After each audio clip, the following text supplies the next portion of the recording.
big summer of sport we did have. We had the Olympics. Don't know if we enjoyed that, the Olympics. Yeah. Somebody booing the Olympics. I fucking hated it. I hate PE. Fucking booing. I enjoyed it. Usain Bolt, that's a great name. And it sounds, you can make his name sound quite confrontational. Usain Bolt.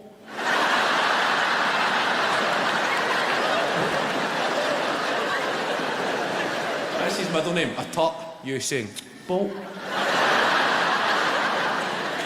The Olympics, I enjoyed the Olympics and the Paralympics. I enjoyed the whole thing. I thought it was pretty good.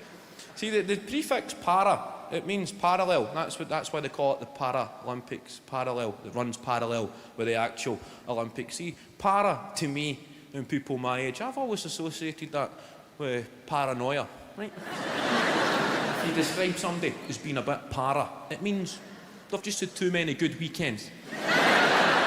And their brain has just said, fuck this, I'm out of here. You can do the rest yourself. I'm just going to... No, guys you see in house parties about 8 in the morning, long after the party's finished, just sitting on the couch, wearing somebody's mum's dress.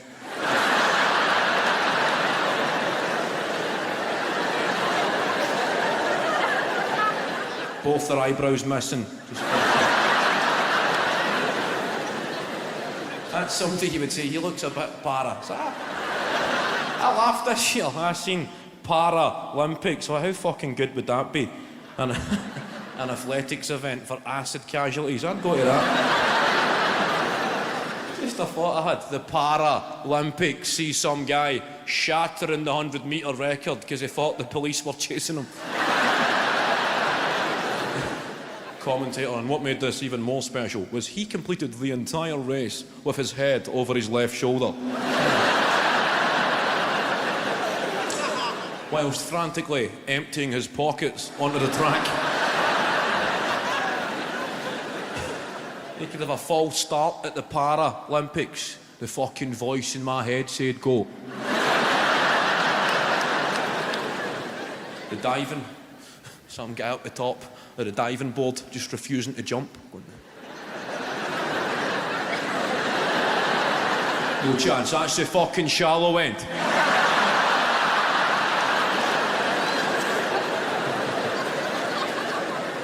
How about you, big guy? Do you play any sports? Guy with the biceps there? Yeah. Olympics get you inspired? No? Get involved? Yeah. He plays sports. What do you play? Anything you want to play, right? I'm not seeing if you're coming out. I'm just asking. I'm not at your fucking door with a ball in the arm. It's not the summer holidays. We're no 10. I'm just asking, do you play? I'm kind of busy now for a game of Kirby. I'm just asking.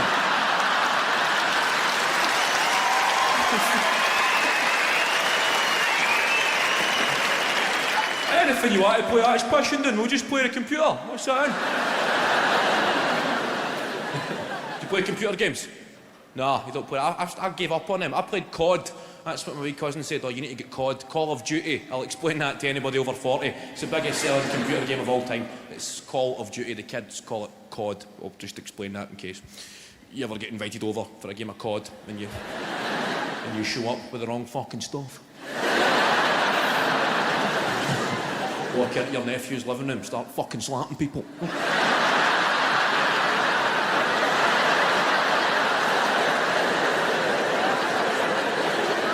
Bet you never thought Uncle Eddie could play COD, boys, eh?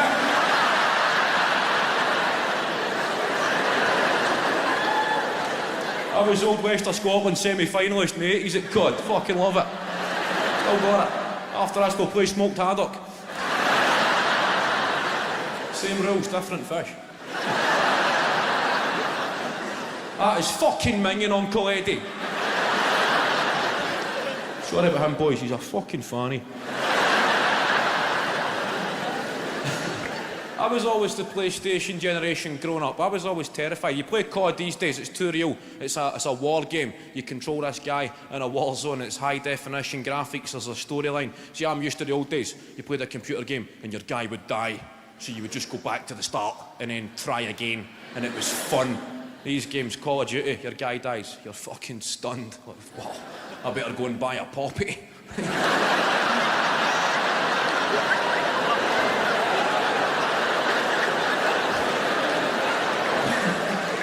start to feel guilt. I better go and lay a wreath for this guy.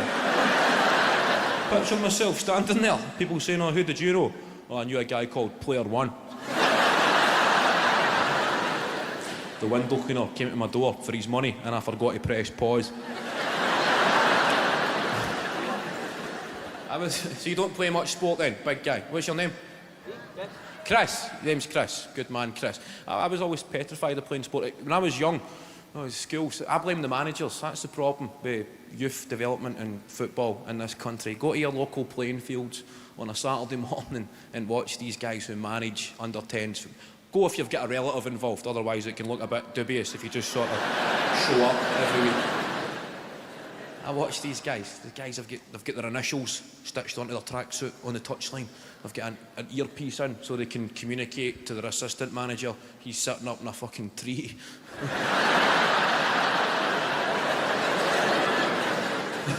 I've got a pair of Adidas Sambas on, football socks pulled up, pair of nice tight shorts, nice 80s style. They're just screaming abuse. That's what put me off. Terrifying. These guys just going, Jamie, come inside. Just screaming, demoralising abuse at 9-year-olds. Come inside, son. Jamie, none of that fancy stuff. Ah, fuck you, Jamie. That's why your mum's an alky, you wee prick.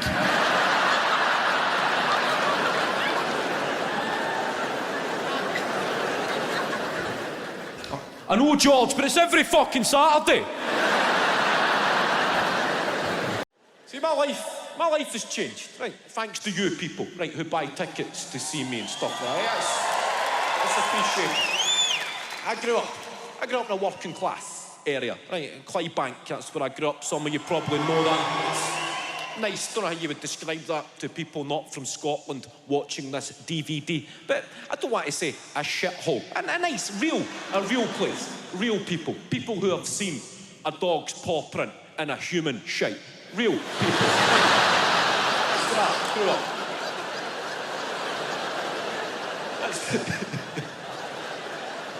That's where I spent the first 24 years of my life, right? But the past 7 years, I've lived in a middle-class area with Gavin and Fraser and all the fucking frisbee chuckles, right? That's where I live. Right? I never realised I was working class until you start socialising with the middle classes, right, or the upper echelons. I was invited last year to perform for Barack Obama, right? That's just exciting, right? I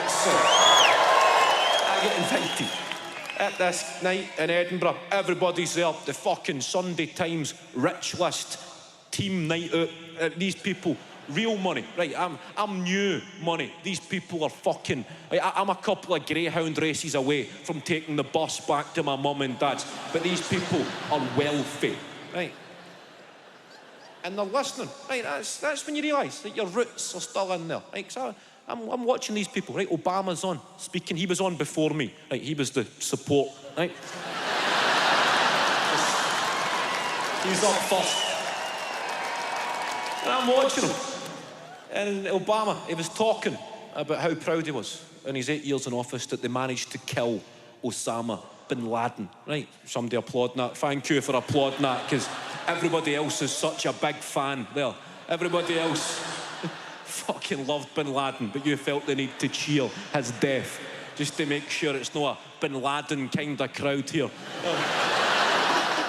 Osama, if you're up there, I just want to say that every day that passes, I missed your big tickly beard on my chin there. Anyway, Obama was talking.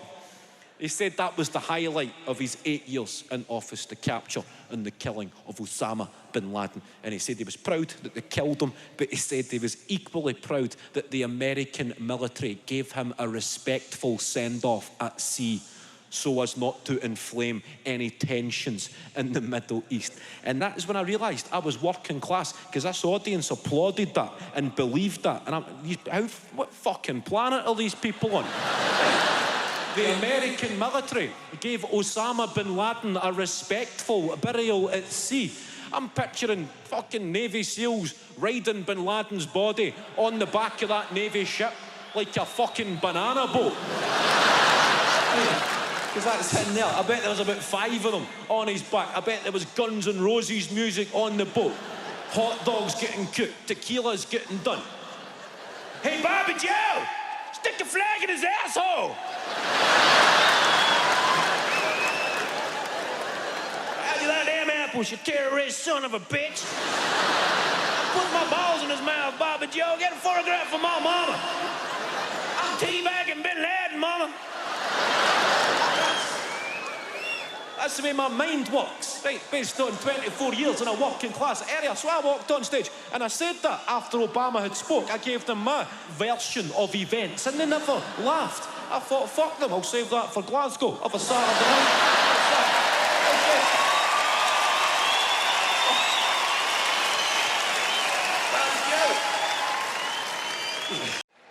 I travel a lot. I appreciate my life. Travel, stay in a lot of hotels. I've always got bad news for you.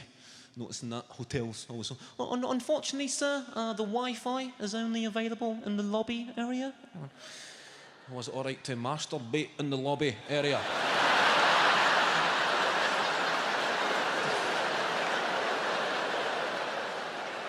That's what to say to them. Call them out on it. I might use your Wi-Fi and your lobby then, mate. And the websites I visit, that is between me and my browsing cookies.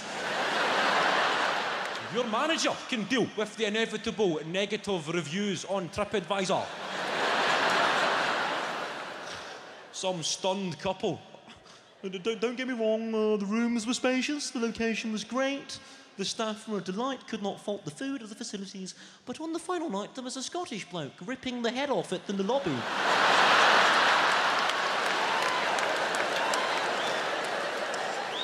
It was bloody disgusting, nothing subtle about it. He had his denims at his ankles, his feet on the coffee table. He was using both his hands at one point. He was shouting encouragement to himself. He then demanded housekeeping bring him a Hoover. It was rather bizarre. 2 stars. We won't be back. 2 stars. The Wi-Fi. Fucking killing this world, innit? The internet. I'm trying to cut loose. I'm trying to stay offline. Driving me fucking nuts. I like technology. I appreciate what the geeks have done in this world.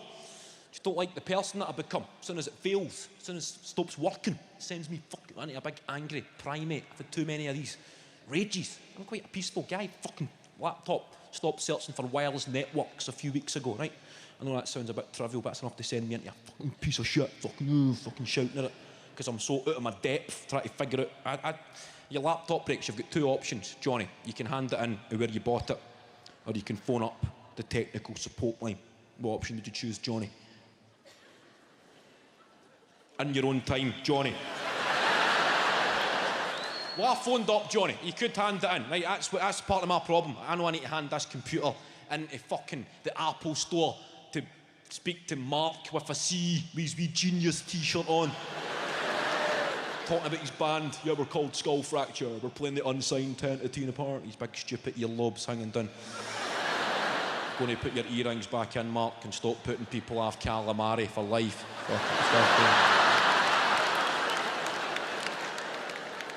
I decided to phone up. The laptop was no longer searching for wireless networks. And people were calling it a first world problem. That just makes you angrier. I fucking know it's a first world problem. That's why I'm on the phone to the third world trying to get it fucking fixed. I phoned up. I'm on the phone. Indonesia. Talking to my man Gavin. He starts asking me questions. I'm telling Gav the issue. Gav's asking me for my DHCP client ID. I said, I don't know what that means, Gav. Gav told me, click on system preferences. Then go to network settings and then advanced network settings. And they said in there you should see an IPv4 phone number, and from that you should be able to see your DHCP client ID. I'm fucking getting excited here. Gav's onto something. I said, yes, Gav, I can see a DHCP client ID. And he's asking me if it's configurated or deconfigurated. I said, well, Gav, it appears to be deconfigurated. Gav tells me to click on. I'm already there, Gav. Clicked on configurate. Done deal. And he goes, try again. I'm so fucking excited, Gav, to try again. Tried again. And the laptop connected to the wireless network. I thank Gav for his time. Then I'm left wondering, my mind is blown. Who the fuck undone that. Like, I've never been anywhere near that part of the computer before. So what the fuck happened between connecting to wireless networks and no connecting to... Did I have an MIT frat party in the living room one night? Did I have Mark Zuckerberg in the boys' room for a couple of cans? It's got a bit out of hand. I fell asleep at 6 in the morning, and rather than just shave off my eyebrows or draw a cock and balls on my face, some prankster has logged into my laptop and fucking deconfigured my DHCP client ID